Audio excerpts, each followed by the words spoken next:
হযরত ওমর রাদিয়াল্লাহু তাআলা আনহু তিনি সেনাপতি, রাষ্ট্রপ্রধান, বিদ্যমান নবীর সাহাবী হযরত ওমর রাদিয়াল্লাহু তাআলা আনহুর কাছে আসছে, ও ভাই ওমর, আমাকে মুসলমান বানায়া দেন।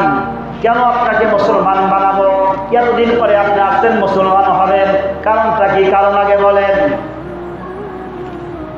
বৃদ্ধ বিচারা ডাক দেয়া বলে, ও ভাই, আল্লাহর নবী বলেছিলেন গলিবাতির রোম, রোম পারস্য বিজয় হবে। আমার চোখের সামনে দেখলাম মুসলমানের অস্ত্র নাই, মুসলমানের পেটে ভাত নাই। ওই মুসলমান যখন রোম সম্রাটকে বিজয় করছে, পারস্য বিজয় করেছে, তাহলে বুঝে ফেলেছি হাসরের ময়দানও আছে। নবীজি ভবিষ্যৎবাণী দিয়েছেন, সেটা যেন বাস্তবায়ন হয়েছে, বাকি ওটাও বাস্তবায়ন হবে। তাহলে আমি কালিমা পড়ে মুসলমান হয়ে নবীজির সাথে সাক্ষাৎ করতে চাই। সুবহানাল্লাহ। ওমর রাদিয়াল্লাহু তাআলা বললেন, হে চাচা, আমার দিলে ইয়াকিন ছিল, বিশ্বাস ছিল আপনি ইসলাম কবুল করবেন, আপনি মুসলমান হবেন। কয় কেমনে আপনার বিশ্বাস হয়?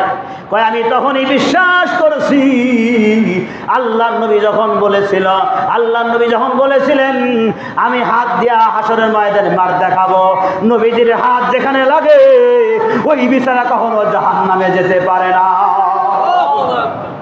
নবীজির হাত যখন লাগবে তাহলে আপনি মুসলমান হইয়া নবীজির সাথে জান্নাতে যাবেন। যারা হাজিরি সাহাবায়ে কেরাম তো তারাই ছিলেন, নবীজির ভালোবাসা, ইয়াকিন, মুহাব্বত কেমন ছিল নবীজি বলছেন, বিশ্বাস করছেন।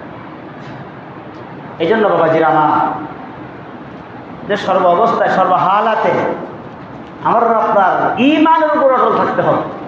কিসের উপর? ঈমানের উপর অটল থাকতে হবে।